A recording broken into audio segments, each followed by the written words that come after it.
tous, merci de nous rejoindre sur LCI pour J'achète ou pas, votre rendez-vous conso. Au sommaire aujourd'hui, les joies du camping. On compte 6 millions de campeurs en France. Mais alors, quel type d'hébergement choisir? Quelles sont les dernières nouveautés en matière de camping? On vous dira tout avec Robert Cassous, journaliste tourisme à Challenge et Sciences et Avenir. Vous découvrirez la sélection des meilleurs produits de la semaine, signé Benoît Galeret. Enfin, la wishlist de J'achète ou pas, toutes les innovations qui vont nous faire rêver ou pas dans les prochains mois. Bonjour Robert, bonjour Benoît. Bonjour Estelle. Ça va tous les deux? Ça va.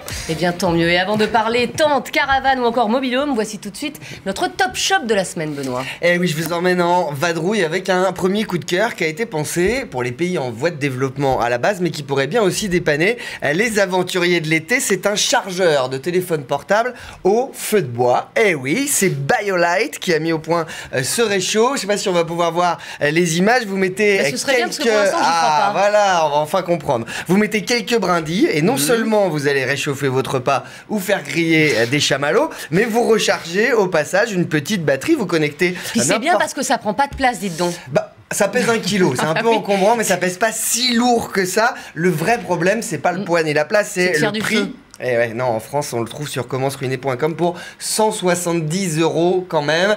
Donc ça fait un peu cher le gadget, mais vos amis n'auront jamais vu ça, vous pourrez les épater. Si vous n'êtes pas trop feu de camp, voici l'autre coup de cœur du jour, la plus petite batterie de secours au monde pour recharger n'importe quel appareil électronique, sauf les iPhones. C'est pas le bon dommage. Voilà, ça c'est fait. On peut pas dire que ce soit encombrant, hein. Il pèse à peine 25 grammes. Vous pouvez le garder dans votre poche et en cas de pépin, il vous offre quand même une demi-heure de conversation en plus, plusieurs heures en mode veille. Ça coûte 30 €, toujours sur commenceruiner.com. Ça j'achète.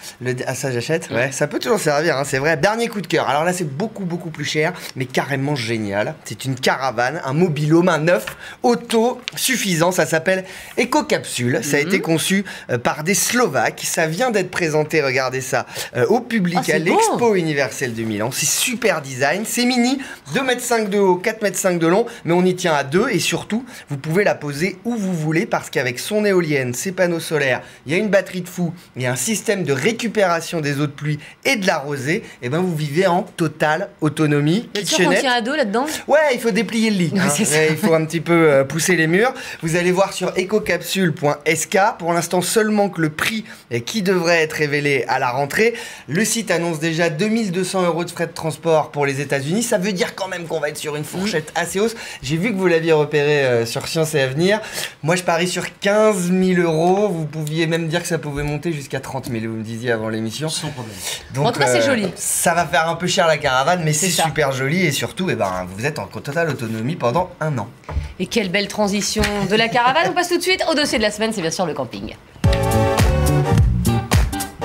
Alors, quelques chiffres pour démarrer. Il faut savoir qu'on compte 6 millions de campeurs en France, qu'on possède le deuxième parc au monde après les États-Unis, avec près de 940 000 emplacements de camping, que l'on a quasiment tous des souvenirs émus de nos vacances au camping. Mais alors, comment bien choisir son camping, justement? Eh bien, c'est la question que je vous pose, Robert Cassous. C'est d'abord une question de goût, de prix et de confort. Il faut savoir que les campings ont vraiment changé ces 20 dernières années et que, comme les hôtels, ils bénéficient d'étoiles et donc de catégories qui permettent à peu près d'aller dans la catégorie qu'on veut, quoi. Non mais moi quand j'étais petite, par exemple, j'allais dans des campings avec que des tentes, il n'y avait quasiment pas de caravane et tout ça. Est-ce que ça existe encore? Alors ça existe encore, sauf que en général sur les campings ça représente moins de 10%. Les tentes représentent moins de 10% d'un camping. Donc vous voyez, et alors le reste vraiment c'est quoi? changé. Il y a du chalet, du mobil-home, même de la maison dans les arbres, des bulles, voilà, il y a tout ça. Mais alors pourquoi est-ce que les Français aiment autant le camping? Parce qu'à la limite, quand on loue un mobil-home, on pourrait aussi louer une petite maison pour le même prix. Vous voyez ce que je veux dire? Oui, tout à fait. Mais là, en fait, c'est la liberté. C'est aussi lorsqu'on a, par exemple, une famille, des enfants, et ben c'est super intéressant.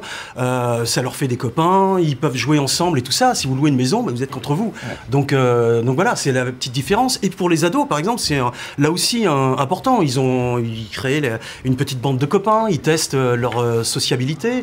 Et puis, peut-être parfois, les premiers émois amoureux. amoureux. C'est là que ça se passe souvent. Moi, ça se passe pas qu'au camping, vous voyez ce que je veux dire. Je sais. Oui, mais c'est plus facile J'essaie de faire l'avocat du diable. C'est plus facile de faire le mur sous une tente que dans une maison de location. Oui, mais Robert dit qu'il n'y a plus de tente. C'est vrai. Il y en a de moins en moins. Oui, effectivement. Vous voulez dire qu'il n'y a plus la patate comme ça sur le piquet il y a plus...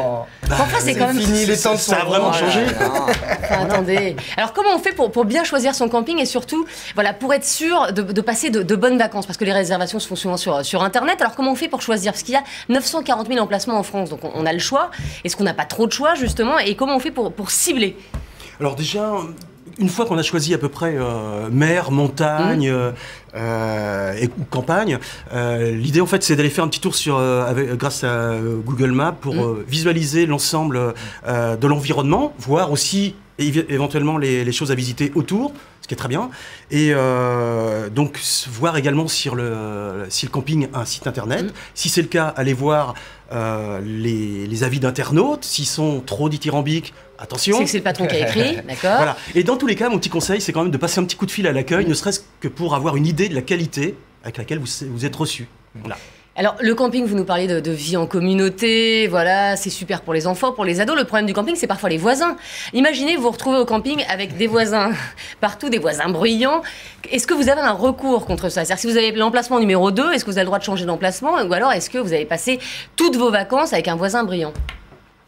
Alors là, pareil, tout est possible. Ça dépend Les campings ont vraiment, là aussi, évolué.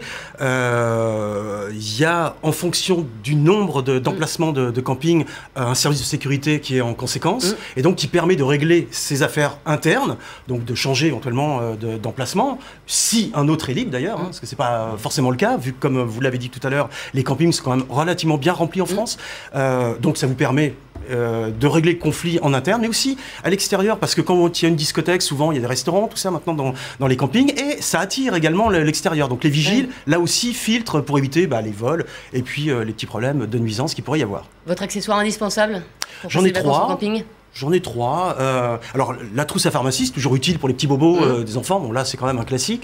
La deuxième, c'est la lampe torche, parce qu'il faut savoir qu'après minuit, l'intensité lumineuse n'est plus la même, surtout quand vous êtes, que vous dormez dans l'allée centrale. Ça doit être sympa, ça vous fait rêver. C'est un petit peu sous les néons. Donc, c'est bien d'avoir une petite lampe, surtout si vous êtes un petit peu plus loin dans les allées. Et puis, l'indispensable, l'incontournable, c'est l'anti-moustique en spray, en bracelet, enfin, en crème, comme vous voulez.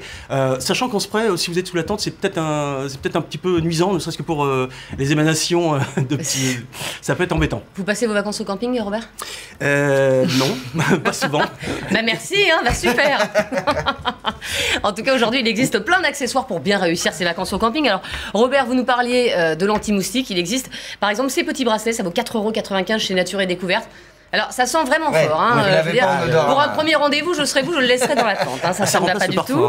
Vous parliez de lampe torche. Il existe cette petite lampe torche. Alors, au départ, on se dit, tiens, une lampe torche classique. Eh bien, pas du tout. Parce qu'elle fait également horloge et réveil. Et, par exemple, vous êtes au camping à Moscou. Bon, je ne dis pas que c'est le meilleur hébergement. Mais enfin, c'est l'endroit. Et vous vous dites, tiens, quelle bonne idée. Tiens, quelle heure est-il à Honolulu? Et ben voilà, vous allez sur Honolulu et ça marche. Et vous savez l'heure qu'il est un petit peu partout dans le monde.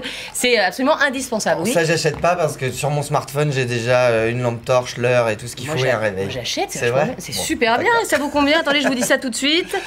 Évidemment, je ne l'ai pas. Alors, vous avez également. Alors, mais ça. C'est le gadget indispensable, la gourde pliable. Parce que non, quand on va au camping, on a souvent une grosse valise, ça, faut pas qu'on s'encombre. Donc, vous prenez cette gourde, voilà, vous la dépliez comme ceci.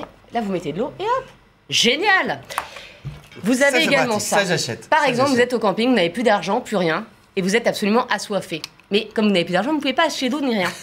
Grâce à cette paille filtrante, vous pouvez même, selon la notice, boire l'eau des flaques d'eau. Voilà, vous arrivez, vous buvez une flaque d'eau. Bon, évidemment, je veux dire, votre réputation sera forcément entachée. Mais je veux dire, voilà, vous buvez l'eau des flaques d'eau. Et c'est comme si vous aviez de l'eau toute filtrée, toute propre, potable. Voilà, c'est qui fait ça? C'est commentseruiner.com. Ça vaut 30 €. On a également ce que j'appelle le verre à blague, bien sûr. Toujours dans un souci de gain de place. Vous avez ce verre. Hop, ça fait verre. Et quand vous servez un verre à un ami, après, vous faites... Comme ça, évidemment, tout ça, c'est extrêmement drôle. C'est censé rester déplié, ça, quand même. Voilà, mais bon, c'est donc un verre à bière pliable, ça vaut 5,95 €. Et alors, nous avons le must du must, qui est la glacière gonflable ou la glacière gonflante, comme on l'appelle à la rédaction, parce qu'en fait, Et On ben, n'est elle pas met un arrivé petit à la peu de temps gonfler. à se gonfler. Alors regardez, au départ, elle ne prend pas de place. Enfin, surtout si vous avez une énorme caravane, elle ne prend pas de place. Et après, vous faites comme ça. Et là, regardez, Ça va se gonfler tout la doucement. glacière se gonfle. Elle s'est jamais gonflée aussi vite. C'est vrai La que glacière la- se gonfle. Et donc, ça vaut 40 €. Mais dedans, vous pouvez mettre évidemment tous vos petits plats, toutes vos boissons. Voilà, c'est formidable. C'est Decathlon qui fait ça. C'était donc tous les accessoires indispensables pour partir au camping. Si vous deviez en choisir un, vous prendriez lequel? Je prendrais la lampe. Voilà. Et vous, Benoît? La gourde. D'accord. Ouais. J'aime bien cette Et la glacière parce glacière qu'en pour plus, vous, je vous la laisse. elle fait coussin.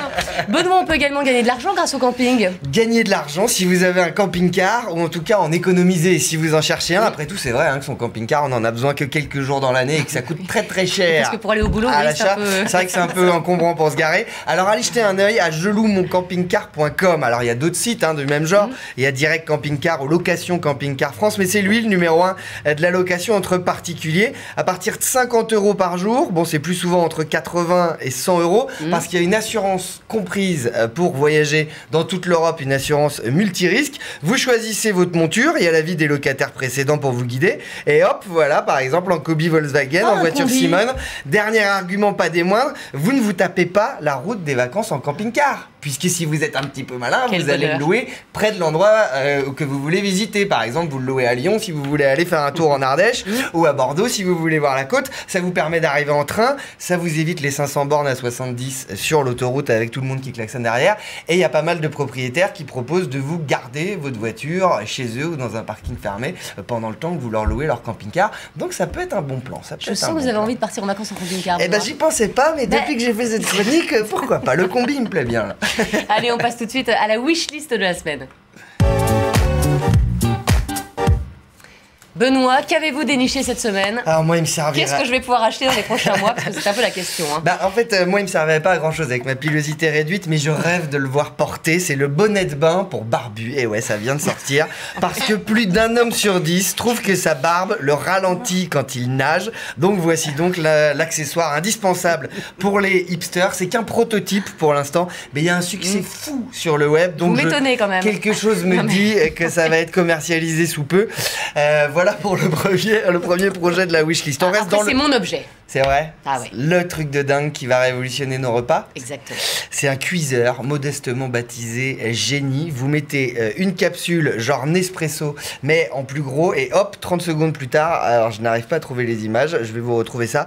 30 secondes plus tard, vous avez un plat complet. Ce sont des Israéliens qui développent cela. Alors sans les images, c'est un Bah peu oui, bizarre. sans les images, Benoît. Bah oui, bah oui, bah oui. Bon, bah on les montrera la semaine on les prochaine. trouvera, on les Bon, trouvera. et Vous mettez troisième- votre capsule genre Nespresso et ça vous fait un plat complet. On y reviendra en effet Oui. la semaine prochaine. Je termine avec mon prochain moyen de locomotion. C'est le Flyke. Qu'est-ce que c'est? C'est un croisement entre un 4 de vélo et un drone. 6 hélices, une batterie en lithium, 4 mètres au-dessus du sol, 50 km/h en vitesse de pointe. Et ouais, quand même.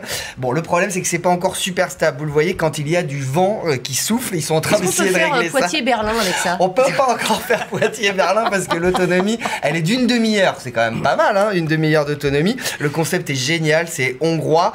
Ça ringardise les cyclistes, mais voilà, les concepteurs cherchent encore des investisseurs. C'est pas très discret quand même. Hein. C'est pas discret, ça fait un bruit de tondeuse, mais genre le bruit d'un millier de tondeuses, mais je suis sûr que ça va s'améliorer. Moi, j'y crois. Il leur faut des sous, donc envoyez vos sous aux Hongrois de Flyke, Oui, qu'on ait des vélos envoyez vos volants sous dans à les vous, jours hein, qui parce que viennent. moi, Oui, oui, personnellement, oui, moi La aussi, prochaine j'ai étape, c'est l'hélicoptère. là. c'est ça, avec la l'envers. Robert, merci beaucoup Voilà pour d'avoir ma été avec nous. Benoît, Merci à merci. vous. Vous n'avez pas retrouvé vos images de Non, plusieurs la semaine génies. Oh, mais prochaine. quel dommage. Désolé. Avec ces énormes capsules, c'est dommage. vrai Bon, que c'était rigolo. ce sera pour la semaine prochaine. Et la semaine prochaine, on parlera des soldes qui débutent mercredi à 8h du matin. Et on vous donnera tous les bons plans pour faire de bonnes affaires. Bonne semaine à tous et à très vite sur LCI.